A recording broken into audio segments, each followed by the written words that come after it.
Are my co-investors helping me or are they hurting me? First of all, what is a co-investor?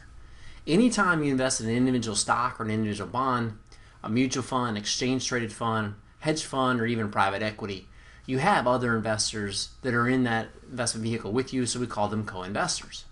So why should we care? If those other investors have poor behavior, it produces negative consequences on you. Let's assume that there's panic selling going on.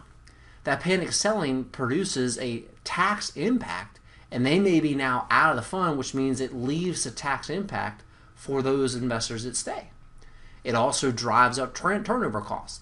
Anytime, let's say, a fund manager needs to produce cash to be able to take care of disbursements, that higher transaction cost is left for the investors that stay. Also, what about missed opportunities? If a fund manager has to produce cash to pay out to investors that are fleeing, that means they are unable to invest at very opportune times when there's discounts for equity prices. Case study, here was this happened in the last week of August in 2013. During that time period, you can see here from the article, there were net outflows out of the mutual fund industry of almost 14 billion, meaning investors, especially the retail investors, were fleeing. Meanwhile, the institutional asset class funds that we utilize here at our firm had net inflows of 510 million the exact same week. Now, why is this important?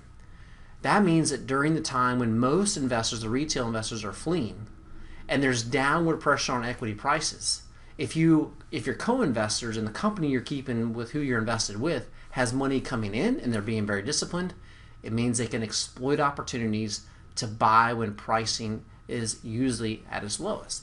Think about in a housing market, if there's a flood of supply into the marketplace, but you're one of the few buyers, you'll be able to negotiate and get very good prices.